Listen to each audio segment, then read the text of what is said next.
Or bacilli, there's a lot of lactobacilli. What are things that are dependent on these lactic acid producing bacteria? You know, the lactobacilli should have been a hint.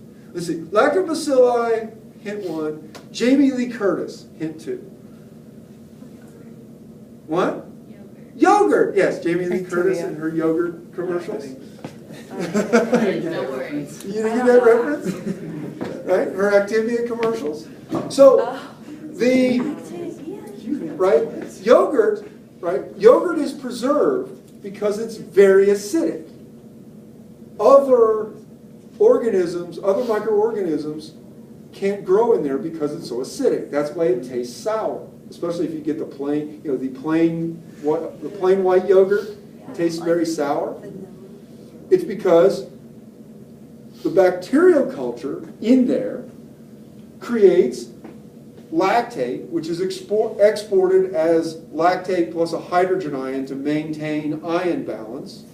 So it's actively exporting lactic acid, which makes the environment acidic, which preserves the milk protein because other microorganisms won't get in there and eat it. Right? That's what yogurt is. You're not looking. You've got a funny look on your face. I don't. Like maybe yogurt isn't. No, doesn't that doesn't. So No, it doesn't bother me. Okay, so the bacteria, and then you don't have to move the camera for this. I will write it down, but I will say it out loud. Is Lactobacillus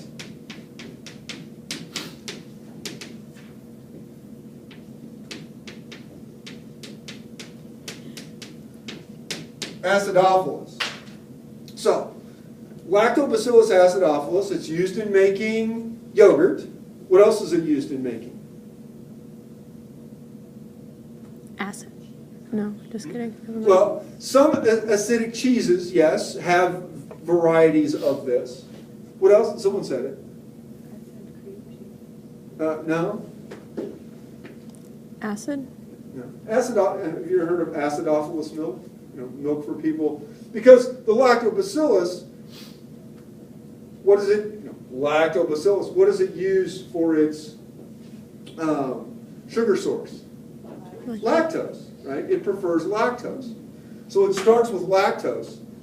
And then, since it's using the lactose, anyone who is lactose intolerant, they use up the lactose so that someone who's lactose intolerant can drink that milk once they get used to the fact that it tastes a little more sour than normal milk.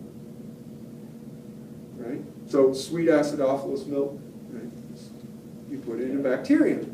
Now, here's the fun part that'll make everyone cringe a little bit.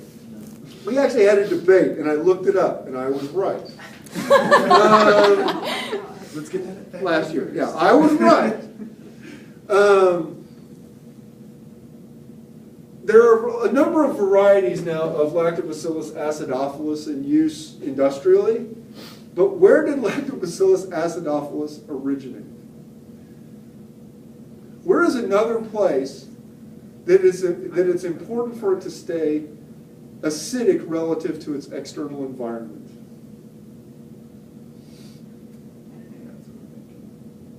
Is it the stomach? No. No, the stomach creates its own acid. It just dumps hydrochloric acid in by actively transporting hydrogen ions and chloride ions. There. Right? That's how the stomach makes its acid. Two active transport processes. Hydrogen ions, chloride ions. Somehow those add up to making hydrochloric acid. No? What? Say it again. Where is it important for the environment to stay acidic? Can you give us a frame of reference? Yeah. This is really important for about half the people in here. It's either a boy or a girl then. Yeah? I'm going to go with the girls. Yeah. Well,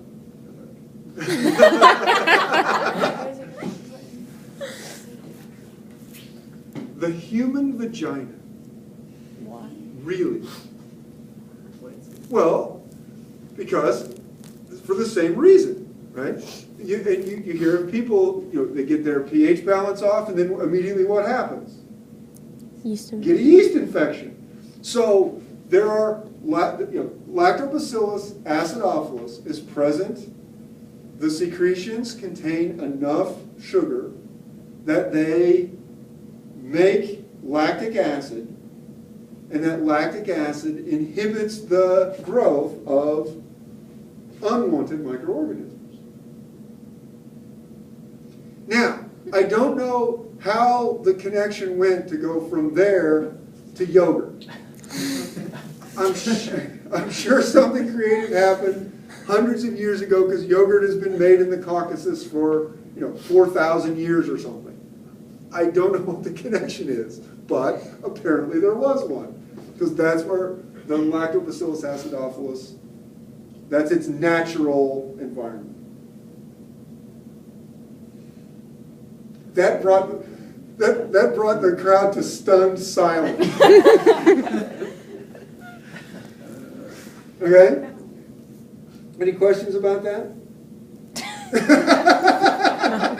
You guys are like, absolutely not. Okay, any questions in general about lactic acid fermentation? No? We're good with lactic acid fermentation? So those are the two we're ready to talk about now. We'll come back to the third, which is taking pyruvate, moving it to the mitochondrion, oxidizing it in the citric acid cycle. That'll be a chapter all by itself. So, since we only have like 25 minutes left, I don't think I have time to start the next thing. So on Monday, we will start gluconeogenesis. No, not on Monday, because I won't be here Monday. On Wednesday, we will start gluconeogenesis. I will be able to go much faster, because really with gluconeogenesis, Fantastic. right? With gluconeogenesis, We were really we go back to our original picture here. Will you be here at all on Monday? No, I will not be. So all day you won't. All day I will not be here. So with gluconeogenesis, since all these equilibrium reactions are the same, really all we've got to do with gluconeogenesis is talk about how do we get around the 3 irreversible steps. We can focus just on this, which is less complicated than it seems, although we got a couple of transport processes thrown in there. This one, which we've already covered in part with the control of phosphofructokinase. And then in liver, this one, which lets us actually export the glucose we make in gluconeogenesis. So Wednesday, gluconeogenesis. You get our test back? I hope. Yeah. Yeah. Test. I hope. Make him drive.